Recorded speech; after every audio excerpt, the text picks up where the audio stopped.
Hello and welcome to today's episode of the WholeHearted Living podcast with your host Deb Thorpe. And today I wanted to record almost like a short and sweet podcast episode, which is what to almost like words of encouragement and what to expect when it just feels like everything is going wrong. Okay, when you're just in those moments where like the shit hits the fan and it's freaking spraying it all across the room and you're like, what even is this? And that's what we're going to dive into today. So let's do this.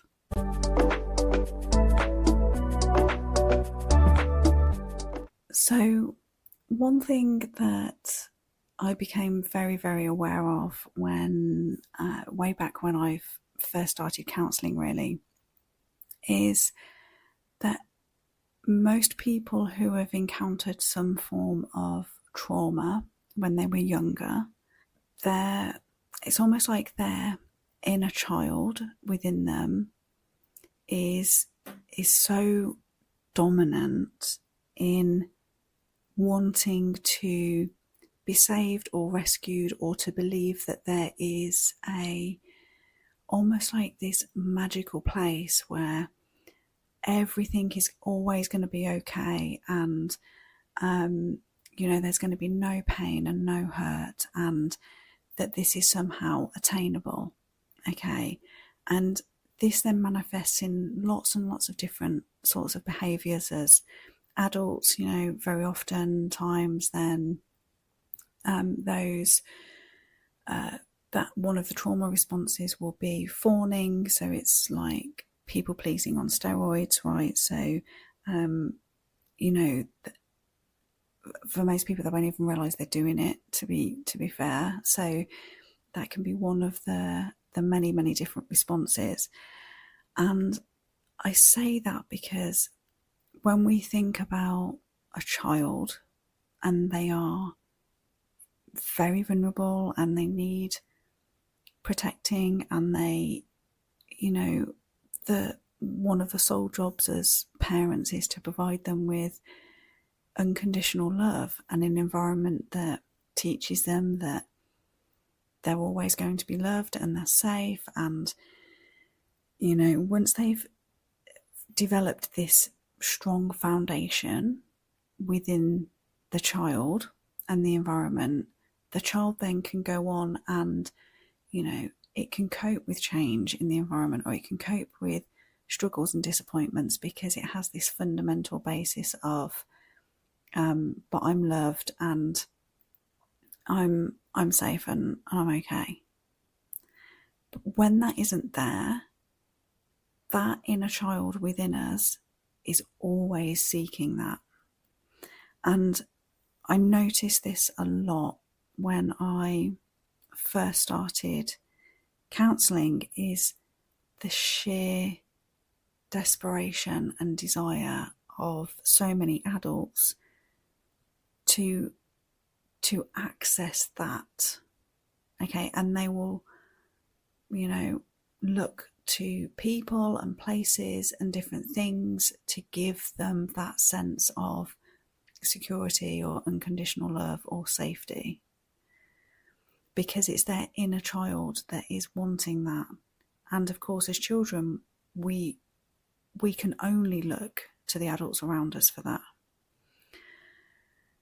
And there's almost this desire, this drivenness to make everything as okay as possible. Now, as I'm speaking this, I'm sure you can see how this tracks. Okay, that inner child is driving the need for a better life, for safety, for love, for all of these things. So this doesn't necessarily, have to translate into anything bad or anything destructive by any stretch. But it's this concept of trying to always look outside of yourself for it, and to to almost like have this rose-coloured tinted glasses effect of what life should be. And so then I say this because when life then doesn't become all perfect and rosy and happy and butterflies and rainbows all of the time, because that's not life, we understand that. When in those times when it does go to shit or something unexpected happens, it then becomes very easy for that person to spiral down in on themselves, that it must be something they've done. It must be something inherently wrong with them. They're broken, they're damaged, and it feeds this really destructive inner cycle, because it's their inner child that's in the driving seat. And as children, we only have our own experience as a frame of reference. So as a child, if we were to see our parents arguing at the end of the day, that child isn't sitting there listening to that thinking, oh, poor mum and dad, maybe they're really stressed. Maybe they've had, a really tough day at work and, they're just struggling to deal with it, but it'll be okay. That child is trying to make a meaning from that situation, but they only have themselves as the frame of reference. And by that, it means that child is going to sit there and think, oh, mum and dad are arguing. What are they arguing about? Oh, maybe, I didn't do so well on that test today. And, if only I'd have got an A, then they wouldn't be arguing now. So I must ensure that tomorrow I try harder. Okay, that's one of literally hundreds and hundreds of different stories that we can create, because as human beings, one of our fundamental traits is that we are meaning creating creatures, which means that we will always seek to find the meaning, and we'll create a story for situations, for events. Okay, but as a child, you don't have the experience or the ability to see like outside of yourself. So therefore you relate the meaning back to you. So hopefully you can begin to see now that when the inner child is in the driving seat and they are seeking this rose-tinted world where everything is okay, and because that's what they should have known really as a kid, you shouldn't have to worry about any kind of adult issues as a kid, right? You should grow up in, certainly from a very, very young age, trusting that you're safe, that you're loved, that all is okay, right? So that child is in the driving seat as an adult. They're seeking that in the outside world. They're not going to find it, because that's not the case when we enter into the real world as an adult. And so then when it doesn't all go perfectly, that inner child then is seeking the meaning, but they'll seek it based on themselves.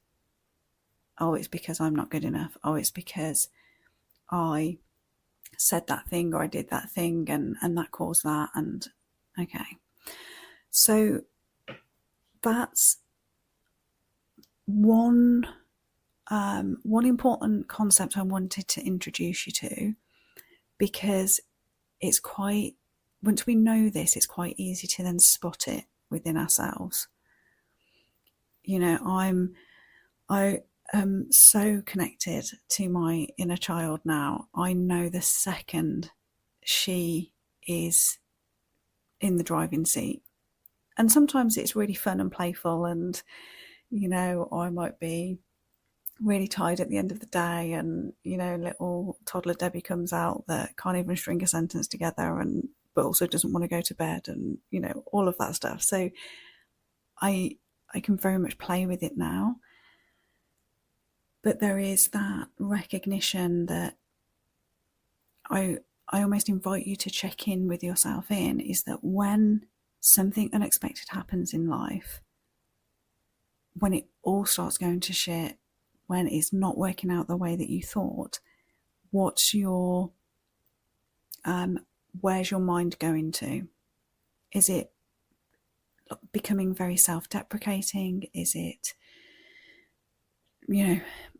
putting you at the center of something, even if it was something way beyond your control? Like, where's that going? Because that's going to point you in the direction as to what part of you in that moment is in the driving seat. And this is where you being the director of your mind really comes into play, because maybe it's I talk about this actually in the bonus episode 1, where I was out on a walk in the national park, and Bailey, my dog, slipped and fell down a ravine, and I couldn't find him, and it was just one of the most horrific experiences. And I talk about in that moment how strong the inner critic came out, and I knew it was there, and it was like saying all these horrible things to me of different decisions I could have made that would have resulted in a different outcome, and so this was all my fault, and I nearly killed my dog, and all of these things. The director in my mind at that point was able to go, this is not for now. Like, this is an emergency situation. I can't entertain this at the moment. I need to stay focused on, rescuing him and finding him and getting everybody to safety. Okay, so that's what I mean when I talk about the director of your mind. It's not that those parts magically disappear, but you are in control of it. And actually, once everything was okay and we got back home that night, I jumped in the shower and cried my absolute heart out, because all of that stuff needed to come out, and that was all part of the processing. What we want to be able to do is recognize when these different parts of ourselves come up. And so that's like one of my first thoughts now, and this is my invitation to you. When something unexpected happens, when life isn't going the way that you want it to, when it feels like it's all falling apart, check in with yourself and ask which part of you is in charge right now. And, engage with that part, or, give it some love and some healing, but send it away because you need to draw upon another part. Like, take that director's role. Okay. The next stage of that is knowing that we are meaning creating creatures. We will get to choose the meaning of the events in our lives. Now, this is one of the most powerful concepts we have access to as human beings. And, everything would be very different, I'm sure, if we all knew this from a really young age, right? Of events happen, life happens, there's accidents, there's things that we would really struggle to explain as to why and how and what's the meaning of it, right? We get to choose the meaning. Again, I talk about this in that the bonus episode 1. I'll put the link in the description. Of I became very, very aware after the whole incident with my dog that I needed to choose a meaning that enabled me to integrate the experience, learn the lessons, but move on. And so before my inner child got to, create something that wasn't true, or the inner critic was in there also trying to create something that wasn't true. I had to decide the meaning. And so after quite a few hours afterwards, I was able to look back over the event, talk it through, take some of the lessons, know what I would do differently in the future, and choose the meaning from it, which for me was, wow, how unbelievably well looked after was me and Bailey, my dog, on that day, that we both walked away totally and utterly unharmed. Like, what a miracle. That's amazing. How looked after am I? So be very, very conscious of the meaning that you assign different events in your life. And we get to choose we get to change the meaning as well. That's one of the concepts of timeline therapy in NLP. So in neuro-linguistic programming, is that we can't physically go back and change the event, but we can go back, see that event from a different perspective, and take a different lesson and a different learning from it. So when it feels like everything's going to shit in your life, when it feels like you're not getting a break, take a step back, or imagine you're taking a bird's eye view and you're looking over your entire life at the moment, and you're looking down on it. What meaning do you want to take from it that is going to enable you to move forward with lessons and positive learnings that are going to help you? One of the things I also want to add into this is the time of the greatest change or the greatest shift or breakthrough. The time right before that feels like everything's falling apart.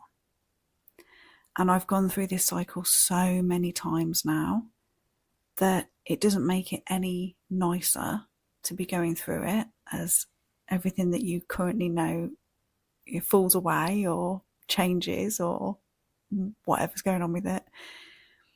But it does make me know that I can rest in the knowledge that it means I'm on the verge of a breakthrough, the next level shift, the next stage of evolution, if you like.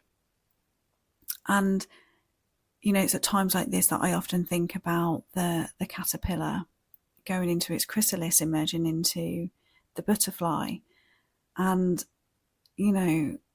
one of the things that I'm never going to know about the universe, but is always a question I have in my own mind, is, does the caterpillar know what's happening to it? Does it know that when it goes into that chrysalis and everything it knows is breaking down, and it's all, what a huge change and transformation it goes through? Does it know that this is part of its evolution? Or does it believe that this is it, like death is coming to it, right? And I think very oftentimes our own life feels like that. There are times when it feels like everything's going wrong, or that it's not coming together in the way that we want, or all of the old is breaking away, because it needs to be transformed, because the new is on its way.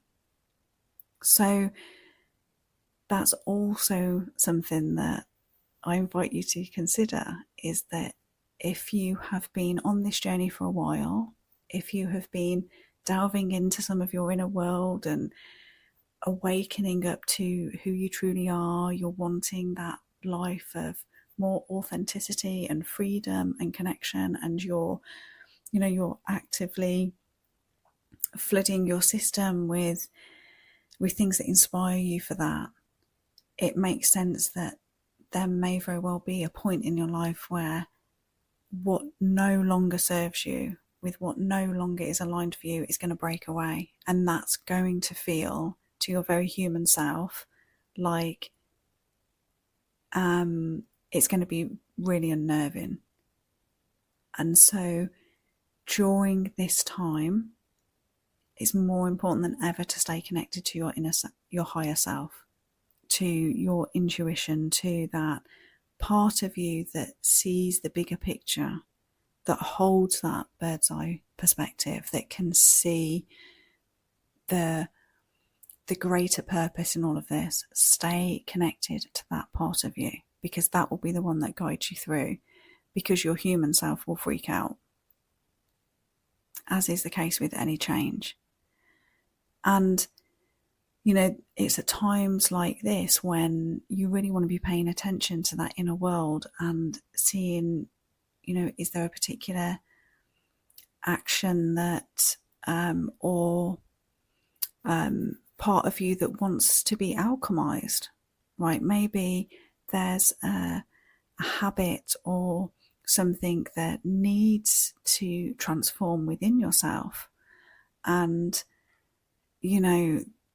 this has happened so much in my own life, where there'll be a particular unhelpful habit or pattern that I've got, and I think the universe is really good at gently knocking on the door sometimes, of going, okay, come on, like let's change this up now. This is not serving you, this is what we're aiming for. And it'll be like, oh, okay, but it's not really a good time right now. Or our human self can come up with a million different excuses, right?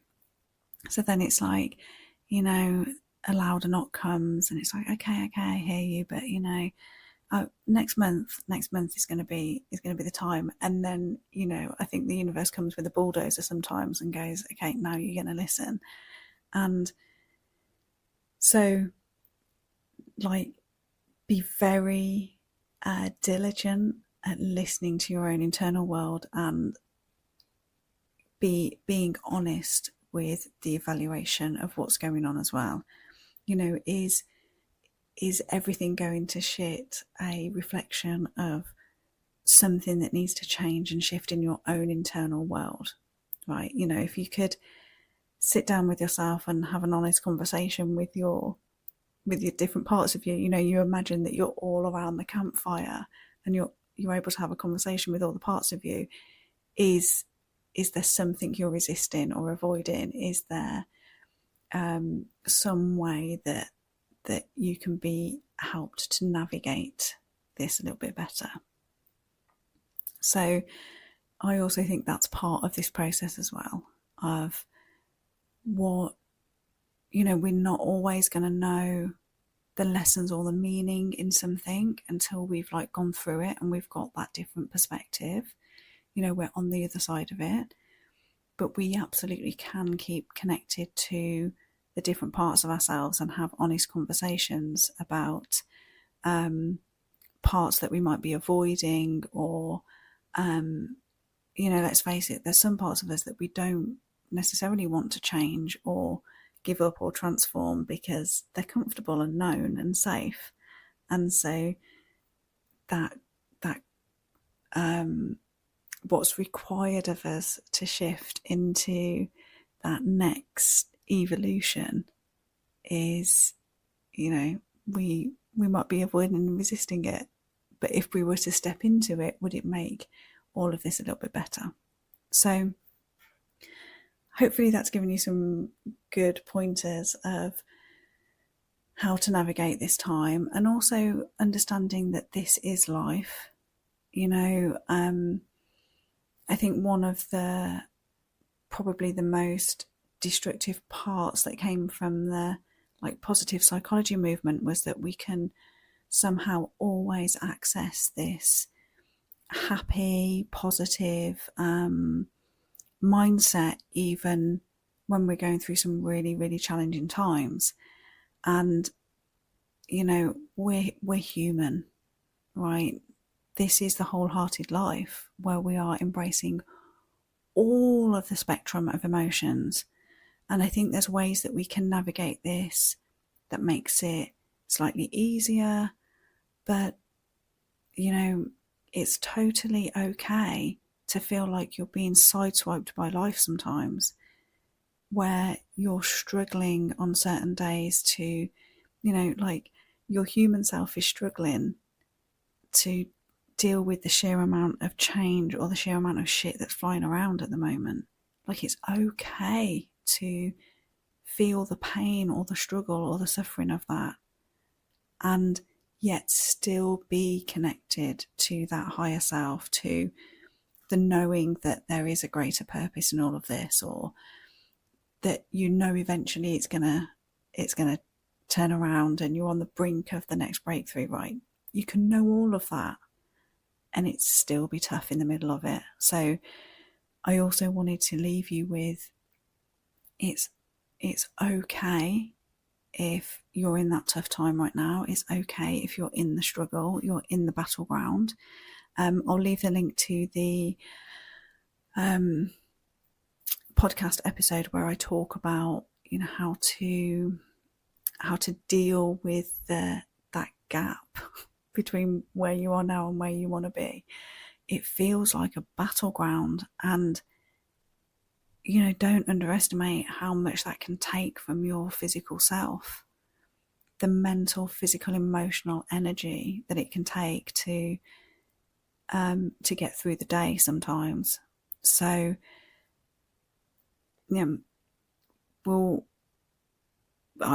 I'll link as well to the episode where it talks about your inner nurturer, because this is where you really want to up the self-care when you're in the middle of it, and that's totally okay.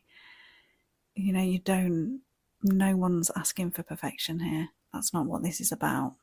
It's okay to struggle when you're in the middle of the battleground, and know that it's not going to last forever. And hopefully in this episode it's given you a few pointers as to things that you can look at that will help you to navigate this time. But also it's part of being human and it's part of the journey. And I have a huge, huge respect and admiration for anyone who walks through the battleground, because it's hard and it's tough when you're in it, but it's the transformation, right? It's what it is to walk through life as an engaged, awakened human being. And that's harder to do than it is to avoid it or numb out, or, one of the many other ways that we've created now that will try and separate you and disconnect you from this experience. So well done if you're in it. It's not on you, it's life. Check in with yourself, have a meeting with all the different parts of you, see if there's any guidance that they're giving you. Approach it with radical honesty. The more honest you can be with those different parts of yourself, the quicker and easier the transition through this time will be. And know that you're not alone. There's a lot of people who are battling hard at the moment, and you are certainly not on your own. And if you are more than welcome to reach out to me at any time. And I'm also starting to build up a community of all of as like-minded souls. And if you'd like to know more about that, please do drop me a message. All right, until next time, bye for now.